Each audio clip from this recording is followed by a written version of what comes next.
జూబ్లీస్ ప్రజలు నేను అదే చెప్తున్నా. బీఆర్ఎస్ గాని బీజేపీ గాని ఇవాళ బీఆర్ఎస్ 10 ఏళ్లు పరిపాలించింది. అక్కడ గతంలో ఎమ్మెల్యే పనిచేసిన వ్యక్తి బీఆర్ఎస్. అదే విధంగా ఆ కాన్స్టిట్యున్సీ పార్లమెంట్ లోకి వచ్చేది కిషన్ రెడ్డి గారు.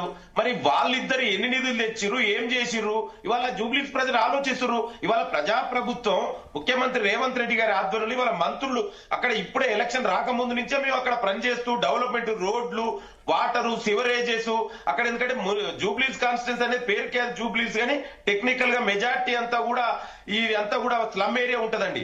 ఎక్కడ కూడా జూబ్లీస్ అనే ఆ యొక్క ఎలిట్ ఏరియానే అసలు ఇందులో రానే రాదు. సో ఆ ప్రజలకు వీళ్ళు ఏం చేసిరు అనేది చెప్పడం దమ్ముంటే మేమేం చేసినాం ఇవాళ ప్రజలే డిసైడ్ అవుతారు. మా మంత్రులు ఇవాళ గల్లీ గల్లీ తిరిగి ఇవాళ ప్రజలకు మేము చేస్తున్నటువంటి అభివృద్ధి, సంక్షేమ కార్యక్రమాలు, సామాజిక కార్యక్రమాలు ఇవాళ ప్రజల వద్దకు తీసుకుపోతున్నాం. ఎక్కడైనా బీజేపీ గాని బీఆర్ఎస్ నాయకులు గాని ఎక్కడైనా వాళ్ళ 10 ఏళ్ల పాలన గురించి ఎక్కడైనా మాట్లాడిరండి?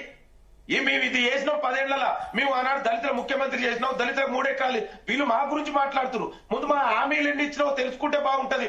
మేనిఫెస్టో మెంబర్ గా చెప్తున్నా, మేము ఎన్ని రాసినావో కూడా తెలియదు. ఏదో వేగ్గా నోటికి వచ్చినట్టు మాట్లాడి మేము హామీలు ఎన్ని అమలు చేయలేదు. ఇవాళ మహిళలకు ఉచిత బస్ ప్రయాణం వద్దని చెప్పండి. మీకు ఆ దమ్ముందమని చెప్పనండి. ఇవాళ ఆటో వాళ్ళని ఏదో వస్తున్నారు. ఆటో వాళ్లకు మా కన్సర్న్ ఉంది. మేము ఏ విధంగా ఆదుకోవాలి ఇవాళ మంత్రి గారు చాలా స్పష్టంగా చెప్పారు. వాళ్ళని ఆదుకుంటాం, కానీ మహిళలకు ఉచిత బస్ ప్రయాణం వద్దని మీరు చెప్పే దమ్ముందమరే ధైర్యంగా చెప్పానండి. ఇవాళ ఉచిత విద్యుత్ వద్దని చెప్పే దమ్ముందా మీరు చెప్పండి. ఈ జూబ్లీస్ ప్రజలకి ఇవాళ అక్కడ బెనిఫిట్ పొందుతున్నారు కదా. ఇవాళ అవి కాకుండా మీరేం చేసిరో చెప్పరు. మా అభివృద్ధి గురించి మాట్లాడరు. ఎంతసేపు విష ప్రచారాలు చేస్తారు. క్యాండిడేట్ గురించి మాట్లాడతారు. క్యాండిడేట్ ఏందండి? ఎక్కడ ఎవరండి? ఏ నాయకు కేసీఆర్ మీద లేదా? హరీష్ రావు మీద కేసులు లేవా? కవిత మీద కేసులు లేవా? రౌడీ షీట్కి సంబంధించిన కేసులు ఎక్కడ రౌడీ అండి? నవీన్ మీద ఎక్కడ రౌడీ అనే కేసే లేదండి. ఫర్ యువర్ కైండ్ ఇన్ఫర్మేషన్ చెప్పుకోండి. వాళ్ళు ఎవరో ఇష్టం ఉన్నట్టు మాట్లాడంటే ఒక బీసీ నాయకుడు టికెట్ ఇస్తే రౌడీ. అదే ఓసీ మీద, కేసీఆర్ మీద ఎన్ని కేసులున్నా ఆయన హీరో. హరీష్ రావు మీద కేసులుంటే మచ్చ అగ్గిపెట్ట హరీష్ రావు గారు వల్ల పిల్లలు ఎంతో మంది ఉద్యమంలో చనిపోయారు ఆనాడు మా మిత్తు విద్యార్థులు. కానీ ఆయన మీద ఏది ఉన్నా కూడా ఆయన హీరో. కానీ ఒక బీసీ నాయకుడు, బలహీన వర్గాలకు సంబంధించిన వ్యక్తి మీద కేసుంటే నేను ఒకటి చెప్తున్నాండి, ఈ దేశంలో రాజకీయ నాయకుల మీద కేసు లేని రాజకీయ నాయకుల పేరు చెప్పండి. ఏడీఆర్ సర్వే ప్రకారం ఈ దేశంలో మెజార్టీ ఎంపీలు, ఎమ్మెల్యేల మీద కేసులున్నాయి. పార్లమెంట్ సభ్యులుగా, ముఖ్యమంత్రులుగా, మాజీ మంత్రులుగా, ప్రధానమంత్రులుగా ఉన్నారు. తడిపారైన వ్యక్తి ఈ దేశానికి హోమ్ మినిస్టర్ ఉన్నాడు. ఏం మాట్లాడతారండి? మాట్లాడేది ఇది అంటే ఒక బలహీన వర్గాల వ్యక్తి కావలసుకొనే ఇవాళ బీసీ క్యాండిడేట్ గెలవద్దు. ఎందుకంటే ఇవాళ బీసీలలో చైతన్యం వచ్చింది.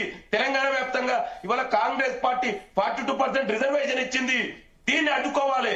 ఈ బీసీలను గెలవని మీద కుట్ర చేయాలి. ఇది ఇవాళ బీజేపీ బీఆర్ఎస్ కూడబలుకొని వాళ్ళ అనుకూల మీడియా ద్వారా, వాళ్ళ అనుకూల పేపర్ల ద్వారా, వాళ్ళ వ్యక్తుల ద్వారా, ఇవాళ ఈ పేడు ఆర్టిస్టుల ద్వారా ఇవన్నీ కూడా ప్రచారం చేస్తున్నారు. అందుకే ఇవాళ నేను ఒకటే సూటిగా ప్రశ్నిస్తానండి, మీకు 10 ఏళ్ల పాలన పైన, మా 2 సంవత్సరాల పాలన పైన చర్చ పెడతాం. జూబ్లీస్ ప్రజలే డిసైడ్ అవుతారు. ఇదే చనిపోయిన వ్యక్తి గురించి నేను మాట్లాడదలుచుకోలే, కానీ ఆయన ఏం చేసిండో ప్రజలు తెలియదా? ఇవాళ ఆయన ఎంత అభివృద్ధి చేసిండు, ఎన్ని నిధులు తెచ్చిండు అక్కడ జూబ్లీస్ ప్రజలు మర్చిపోయిరా? దాని మీద చర్చ పెట్టండి. వ్యక్తిగతంగా క్యారెక్టర్ హననం చేయడం, అసాసియేషన్ చేయడం అనేది ఇది మంచి పద్ధతి కాదు. ఇవాళ స్వయంగా కవిత గారే చెప్పారు కదా, బీజేపీలో బీఆర్ఎస్ బీజేపీని కలిసి పనిచేస్తున్నారని. ముందు దానికి సమాధానం చెప్పండి. ముందు బీఆర్ఎస్ నాయకుల దగ్గర సమాధానం ఉందా? ఇవాళ ఇదే చెప్పారు కదా, కవిత గారే చెప్పారు. దేవిప్రసాద్ గారు, నేనేమంటున్నా, కవిత గారు మిగతా పార్టీల మీద చేసిన ఆరోపణల కంటే కాంగ్రెస్ మీద ఆరోపణలకు మొదలు సమాధానం చెప్పానండి. మిగతా పార్టీలు ఎవరి వాళ్ళకి సమాధానం చెప్తాను. నేనేమంటున్నా, ఇది ప్రశ్నకు జవాబు కాదండి. మేము స్పష్టంగా ఏం చెప్తున్నాం, జూబ్లీ